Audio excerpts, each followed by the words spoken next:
Journal entry, January 17th, 2014. I want to take a moment to discuss how I feel about being Black in Africa. I've periodically had this conversation with my fellow volunteers, but talking about it today seems almost serendipitous. I finally made it to the Peace Corps Regional House in Concon, Haute Guinea's capital, and the first book I picked from the library was All God's Children Need Traveling Shoes by Maya Angelou. It's a look back on her time spent in Ghana in the early 60s. Whereas Miss Angelou felt an immediate connection, finally coming to a place where her features were like those of everyone around her, it brought to light my continuing struggle of being called white here in Guinea, mostly because I have a lighter complexion. It never dawned on me that I would be lumped together with the masses of other volunteers here, most of whom are white. I think on some level I knew I would stand out, but I didn't think I was going to be classified as anything other than Black.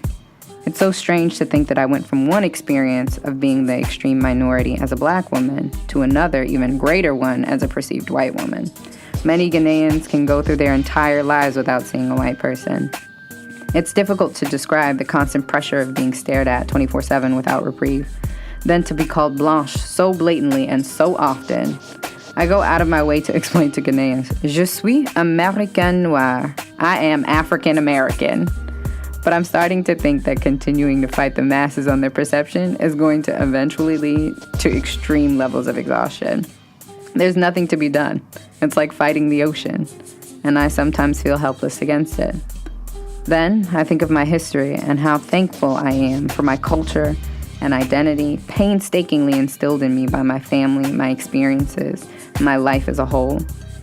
It's amazing how Africa makes you redefine everything you thought you knew about yourself. The qualities you didn't know were tremendously important to you somehow come roaring to the forefront. Life as a volunteer means constantly being scrutinized by the vast majority surrounding you.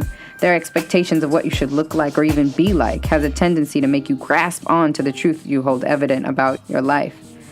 I've talked about trying to conquer the wave that is Ghanaian stereotypes about Americans, and I'm gradually coming to grips with the idea of not allowing anything but myself to define me. Once you become grounded in your perception of who you are, you reach this point of transcendence that leaks into every aspect of your life. The waves of Ghanaian stereotypes are turning me into polished sea glass. This experience, more than any other, has allowed me to finally understand that it is my responsibility alone to define myself.